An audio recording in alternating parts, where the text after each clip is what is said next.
അസ്സലാമു അലൈക്കും വറഹ്മത്തുള്ളാഹി വബറകാതുഹു. കഴിഞ്ഞ ക്ലാസ്സിൽ സൂറ ബഖറ 94 ആയത്ത് വരെ നമ്മൾ മനസ്സിലാക്കി. ഇൻഷാ അല്ലാഹ് നമുക്ക് ബാക്കി വരുന്ന ആയത്തുകൾ നോക്കാം. ബിസ്മില്ലാഹിർ റഹ്മാനിർ റഹീം. വലൻ യതമന്നൗഹു അബദൻ ബിമാ ഖദ്ദമത് ഐദീഹിം വല്ലാഹു അലീമുൻ ബിദ്ദാലിമീൻ. വലൻ യതമന്നൗഹു വാവ് ഉച്ചരിക്കുമ്പോൾ ചുണ്ടുകളൊന്ന് വട്ടത്തിൽ പിടിച്ചിട്ട് ഉച്ചരിക്കാൻ ശ്രദ്ധിക്കുക കേട്ടോ. പല്ല് ചുണ്ടിൽ തട്ടാത്ത രൂപത്തിൽ വെച്ചിട്ട് ഉച്ചരിക്കുക. നൂൻ സാക്കിനയ്ക്ക് ശേഷം ഇദാം ബ്യൗനയുടെ അക്ഷരമായിട്ടുള്ള യാ വന്നു. നൂൻ സാക്കിനിയെ യായിലേക്ക് ലയിപ്പിച്ച് ഒന്നയോടുകൂടി ഒതുക്കി കൊടുക്കുക കേട്ടോ. നൂനിന് ശബ്ദ വന്നു. അക്മൽ ഒന്നനാണ്, നന്നായിട്ട് മണിച്ചു കൊടുക്കുക. അബദം ബിമാ ദാലിന് ഫതഹ തെൻവീനാണ് വന്നിട്ടുള്ളത്. തെൻവീനിന് ശേഷം ഇഖ്ലാബിൻ്റെ അക്ഷരമായിട്ടുള്ള ബാ വന്നു. തെൻവീനിലുള്ള നൂനിൻ്റെ സൗണ്ടിനെ മീമാക്കി മാറ്റി മറിച്ചിട്ട് ഒന്നയോടുകൂടി ഓതിക്കൊടുക്കാൻ ശ്രദ്ധിക്കണേ. ഖദ്ദമത് ഐദീഹിം ഖാഫ് ഇസ്തിഅലാൻ്റെ ലെറ്ററാണ്, ഉയർത്തി ഉച്ചരിക്കേണ്ട 7 അക്ഷരങ്ങളിൽപ്പെട്ടതാണ്. തഫ്ഹീം ചെയ്യുക. ത സുക്കൂനിലാവുമ്പോൾ കുറച്ച് എയർ പുറത്തോട്ട് പോണ സൗണ്ട് കൊടുത്തിട്ട് ഉച്ചരിക്കാൻ ശ്രദ്ധിക്കുക കേട്ടോ. ഖദ്ദമത് അതുപോലെ ഉച്ചരിക്കുക. ഐദീഹിം ദാലിൻ്റെ കൂടെ യാമദ് വന്നിട്ടുണ്ട്, 2 കൗണ്ട് നീട്ടിക്കൊടുക്കുക. ഇവിടെ വഖഫിൻ്റെ ചിഹ്നമായിട്ടുള്ള ജീമ വന്നിട്ടുണ്ട്. വഖഫും വസ്ലും അനുവദനീയമാണ്. ഇനി നമ്മളിവിടെ വഖഫ് ചെയ്യുമ്പോൾ മീം കൽക്കല ലെറ്റർ ഇല്ലാത്തത് കൊണ്ട് ഹാഫ് സുക്കൂന് കൊടുത്തിട്ട് വഖഫ് ചെയ്യുക കേട്ടോ. അവ്വാ എന്നുള്ള നാമത്തിൻ്റെ മുന്നേയുള്ള അക്ഷരത്തിന് ഫതഹ, അവ്വാ എന്നുള്ള നാമത്തിലെ ലാമിനെ ഉയർത്തി ഉച്ചരിച്ചു കൊടുക്കുക കേട്ടോ. അലീമും ബിദ്ദാലിമീൻ. അയിനിൻ്റെ മഖ്റജ് വരുന്നത് വസത്തുൽ ഹൽക്കാണ്. തൊണ്ടയുടെ മധ്യഭാഗം സൗണ്ടിനെ വ്യക്തമാക്കിയിട്ട് ഉച്ചരിക്കുക. മീമിന് വമ്മ തെൻവീനാണ് വന്നിട്ടുള്ളത്. തെൻവീനിന് ശേഷം ഇഖ്ലാബിൻ്റെ അക്ഷരമായിട്ടുള്ള മീമ് വന്നു. തെൻവീനിലുള്ള നൂനിനെ മീമാക്കി മാറ്റിമറിച്ച് ഒന്നയോടുകൂടി ഒതുക്കൊടുക്കുക കേട്ടോ. ബിദ്ദാലിമീൻ വാ ഇസ്തിഅലാൻ്റെ ലെറ്ററാണ്, ഉയർത്തി ഉച്ചരിക്കേണ്ട 7 അക്ഷരങ്ങളിൽപ്പെട്ടതാണ്. തഫ്ഹീം ചെയ്യുക. ഇഖ്ബാക്കിൻ്റെ ലെറ്ററും കൂടിയാണ്, ഉയർത്തി ഉച്ചരിക്കുന്നതോടൊപ്പം തന്നെ നാവിൻ്റെ മുഴുവൻ ഭാഗങ്ങളും മുകളിലേക്ക് ഉയർത്തിയിട്ട് ഉച്ചരിക്കുക കേട്ടോ. അവസാനത്തിൽ മദ് ആര് സുക്കൂനിൽ വഖഫ് ചെയ്യുമ്പോൾ 2, 4, 6 കൗണ്ട് വീതം നീട്ടി വഖഫ് ചെയ്യും. വലതജിദന്നഹും അഹ്റസന്നാസി അലാ ഹയാത്തിൻ വമിനല്ലദീന അശ്റകൂ യവദ്ദു അഹദുഹും ലൗ യുഅമ്മറു അൽഫ സനതിൻ وما هو بمزحزحه من العذاب أن يعمر والله بصير بما يعملون.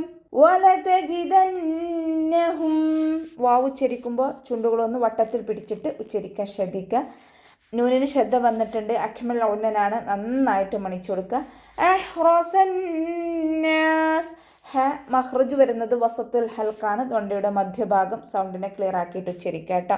റോ ഫതഹ ആയതുകൊണ്ട് നമ്മൾ ഉയർത്തിയിട്ട് ഉച്ചരിച്ചു കൊടുക്കണം. സ്വാദ് ഇസ്തിഅലാൻ്റെ ലെറ്ററാണ്, ഉയർത്തി ഉച്ചരിക്കേണ്ട 7 അക്ഷരങ്ങളിൽപ്പെട്ടതാണ്. തഫ്ഹീം ചെയ്തിട്ട് ഉച്ചരിക്കുക. ഇഖ്ബാക്കിൻ്റെ ലെറ്ററും കൂടിയാണ്. നാവിൻ്റെ മുഴുവൻ ഭാഗങ്ങളും മുകളിലേക്ക് ഉയർത്തിയിട്ട് തഫ്ഹീം ചെയ്യുക കേട്ടോ. നൂരിന് ശബ്ദ വന്നു. അക്മൽ ഉന്നൻ നന്നായിട്ട് മണിച്ചു കൊടുക്കുക. അലിഫ് മദ്ദും കൂടെ വന്നിട്ടുണ്ട്, 2 കൗണ്ട് നീട്ടി കൊടുക്കുക കേട്ടോ.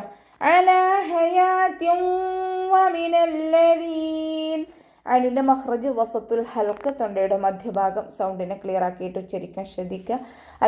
ലാമിൻ്റെ കൂടെ അലിഫ് സോയറയാണ് വന്നിട്ടുള്ളത്, 2 കൗണ്ട് നീട്ടിക്കൊടുക്കുക കേട്ടോ. ഹ മഖ്റജ് വരുന്നത് വസത്തുൽ ഹൽക്കാണ്. തൊണ്ടയുടെ മധ്യഭാഗം സൗണ്ടിനെ ക്ലിയർ ആക്കിയിട്ട് ഉച്ചരിക്കാൻ ശ്രദ്ധിക്കുക. ഹയാത്തിൻ വമിനല്ലദീൻ ത കെസ്റ തെൻവീന് വന്നു. തെൻവീനിന് ശേഷം ഇദാം ബ്യൗനയുടെ അക്ഷരമായിട്ടുള്ള വാവ് വന്നു. തെൻവീനിലുള്ള നൂനിനെ വാവിലേക്ക് ലയിപ്പിച്ച് ഒന്നയോടുകൂടി ഒതുക്കൊടുക്കുക കേട്ടോ. ലാമിന് ശബ്ദ വന്നിട്ടുണ്ട്. 2 അക്ഷരങ്ങൾ ഉച്ചരിക്കുന്ന കനം കൊടുക്കണം, മണിക്കാതെ ഉച്ചരിക്കുക. ദാലിന് ശേഷം യാമദ് വന്നു, 2 കൗണ്ട് നീട്ടിക്കൊടുക്കാൻ ശ്രദ്ധിക്കുക കേട്ടോ. അഷ്റഖൂ ഷീൻ കൽക്കല ലെറ്റർ ഇല്ലാത്തത് കൊണ്ട് ഹാഫ് സുക്കൂന് കൊടുക്കാൻ ശ്രദ്ധിക്കുക. റോ ഫതഹയാണ്, ഉയർത്തിയിട്ട് ഉച്ചരിക്കുക കേട്ടോ. ഇവിടെ വഖഫിൻ്റെ ചിഹ്നമായിട്ടുള്ള ജീമ വന്നിട്ടുണ്ട്. വഖഫും വസ്ലും അനുവദനീയമാണ്. നമ്മൾ വഖഫ് ചെയ്യുമ്പോൾ 2 കൗണ്ട് നീട്ടി വഖഫ് ചെയ്യുക കേട്ടോ. യവദ്ദു അഹദുഹും ദാലിന് ശബ്ദ 2 അക്ഷരങ്ങൾ ഉച്ചരിക്കുന്ന കനം കൊടുക്കുക. അഹദുഹും ഹ വസത്തുൽ ഹൽക്കാണ് മഖ്റജ് വരുന്നത്. സൗണ്ടിനെ വ്യക്തമാക്കിയിട്ട് ഉച്ചരിക്കുക കേട്ടോ. മീം സാക്കിനയ്ക്ക് ശേഷം മീമും ബഉം അല്ലാത്ത ഏതൊരക്ഷരം വന്നു കഴിഞ്ഞാലും മീം സാക്കിനയെ വ്യക്തമാക്കി മണിക്കാതെ ഉച്ചരിച്ചു കൊടുക്കുക. ലൗ യുഅമ്മർ, മീമിന് ശ്രദ്ധ വന്നു. അഖ്മൽ ഉന്ന നന്നായിട്ട് മണിച്ചു കൊടുക്കുക. റോ വമ്മയാണ്, വമ്മയായാലും നമ്മൾ ഉയർത്തിയിട്ട് ഉച്ചരിക്കാൻ ശ്രദ്ധിക്കുക കേട്ടോ. അൽഫസനദ്യും വമാ, ഫ ലൈറ്റാക്കിയിട്ട് ഉച്ചരിക്കുക. നമ്മുടെ മേലെ മുൻപല്ലിൻ്റെ അറ്റം താഴെ ചുണ്ടിൻ്റെ ഉൾവശത്ത് നനഞ്ഞ ഭാഗത്താണ് വെക്കേണ്ടത്. ലൈറ്റാക്കി കൊടുക്കുക കേട്ടോ. സനദ്യും വമാ, ത കെസ്ര തെൻവീന് വന്നു. തെൻവീനിന് ശേഷം ഇദാം ബിഉന്നയുടെ അക്ഷരമായിട്ടുള്ള വാവ് വന്നു. തെൻവീനിലുള്ള നൂനിനെ വാവിലേക്ക് ലയിപ്പിച്ച ഒന്നയോടുകൂടി ഓതി കൊടുക്കാൻ ശ്രദ്ധിക്കണേ. വമാ ഹുവ ബിമുസഹ്സിഹിഹി, ഹ മഖ്റജ് വരുന്നത് അഖ്സൽ ഹൽക്കാണ്. തൊണ്ടയുടെ അവസാന ഭാഗം, തൊണ്ടക്കുഴി എന്നൊക്കെ നമ്മൾ പറയാറില്ലേ, ആ ഭാഗത്തിൽ നിന്നാണ് ഹ പുറപ്പെടുന്നത്. സൗണ്ടിനെ വ്യക്തമാക്കി കൊടുക്കുക കേട്ടോ. സായ് ഉച്ചരിക്കുമ്പോൾ അസ്, ആ ഒരു സൗണ്ട് തന്നെ കൊണ്ടുവരാൻ ശ്രദ്ധിക്കുക കേട്ടോ. ബിമുസഹ്സിഹിഹി, ഹ മഖ്റജ് വരുന്നത് വസത്തുൽ ഹൽക്ക്, തൊണ്ടയുടെ മധ്യഭാഗം. ഹാഇൻ്റെ മഖ്റജ് അഖ്സൽ ഹൽക്ക്, തൊണ്ടയുടെ അവസാന ഭാഗം. രണ്ടക്ഷരങ്ങളും ഹൽക്കിൽ നിന്നും പുറപ്പെടുന്ന അക്ഷരങ്ങളാണ്, പക്ഷേ വ്യത്യസ്ത മഖ്റജുകളാണ് കേട്ടോ. ഒന്ന് വസത്തുൽ ഹൽക്കും ഹ അഖ്സൽ ഹൽക്കും, രണ്ടിൻ്റെ സൗണ്ടിൽ വ്യത്യാസമുണ്ട്. ആ വ്യത്യാസം നമ്മൾ പാരായണത്തിൽ കൊണ്ടുവരുവാണേ. ബിമുസഹ്സിഹിഹി മിനൽ അദാബ്, ലാം കൽക്കല ലെട്ടറില്ലാത്തത് കൊണ്ട് ഹാഫ് സുക്കൂന് കൊടുക്കുക. ദാലിൻ്റെ കൂടെ അലിഫ് മദ് വന്നിട്ടുണ്ട്, 2 കൗണ്ട് നീട്ടിക്കൊടുക്കുക. അയ്യുഅമ്മർ, നൂൻ സാക്കിനയ്ക്ക് ശേഷം ഇദാം ബിഉന്നയുടെ അക്ഷരമായിട്ടുള്ള യാ വന്നു. നൂൻ സാക്കിനയെ യായിലേക്ക് ലയിപ്പിച്ച ഒന്നയോടുകൂടി ഓതി കൊടുക്കുക കേട്ടോ. ഇവിടെ വഖഫിൻ്റെ ചിഹ്നമായിട്ടുള്ള ഖില വന്നിട്ടുണ്ട്. വഖഫ് ചെയ്യലാണ് ഉത്തമം. ഇനി നമ്മളിവിടെ വഖഫ് ചെയ്യുമ്പോൾ റോ കൽക്കല ലെട്ടറില്ലാത്തത് കൊണ്ട് ഹാഫ് സ്കൂന് കൊടുത്തിട്ട് വഖഫ് ചെയ്യാം കേട്ടോ. വല്ലാഹു ബസീറും ബിമാ യഅമലൂൻ, അവ്വാ എന്നുള്ള നാമത്തിൻ്റെ മുന്നേയുള്ള അക്ഷരത്തിന് ഫതഹ. അവ്വാ എന്നുള്ള നാമത്തിൻ്റെ മുന്നേയുള്ള അക്ഷരത്തിന് ഫതഹ വന്നതുകൊണ്ട് അവ്വാ എന്നുള്ള നാമത്തിലെ ലാമിനെ ഉയർത്തി ഉച്ചരിക്കുക കേട്ടോ. ബസീറും ബിമാ, സ്വാദ് ഇസ്തിഅലാൻ്റെ ലെറ്ററാണ്, ഉയർത്തി ഉച്ചരിക്കേണ്ട അക്ഷരങ്ങൾപ്പെട്ടതാണ്. തഫ്വീം ചെയ്യുക. ഇത്ബാക്കിൻ്റെ ലെറ്ററും കൂടിയാണ്. അപ്പോൾ അക്ഷരങ്ങൾക്ക് കെസ്റയായാലും നമ്മൾ തഫ്വീം ചെയ്തിട്ട് ഉച്ചരിക്കുക കേട്ടോ.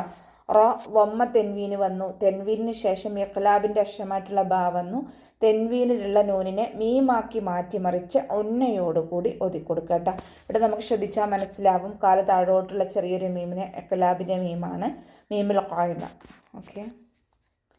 ഐൻ വസത്തുൽ ഹൽക്കാണ് മഖ്റജ് വരുന്നത്. തൊണ്ടയുടെ മധ്യഭാഗം. സൗണ്ടിനെ ക്ലിയർ ആക്കിയിട്ട് ഉച്ചരിക്കാൻ ശ്രദ്ധിക്കുക കേട്ടോ. കൽക്കല ലെറ്ററില്ലാത്തത് കൊണ്ട് ഹാഫ് സുക്കൂന് കൊടുക്കാൻ ശ്രദ്ധിക്കുക. അവസാനത്തിൽ മദ് 6 സുക്കൂനിൽ വഖഫ് ചെയ്യുമ്പോൾ 2, 4, 6 കൗണ്ട് വീതം നീട്ടി വഖഫ് ചെയ്യണേ. അപ്പോൾ നമുക്ക് ഇവിടെ വെച്ചിട്ട് അവസാനിപ്പിക്കാം. അസ്സലാമു അലൈക്കും വറഹ്മത്തുള്ളാഹി വബറകാതുഹു.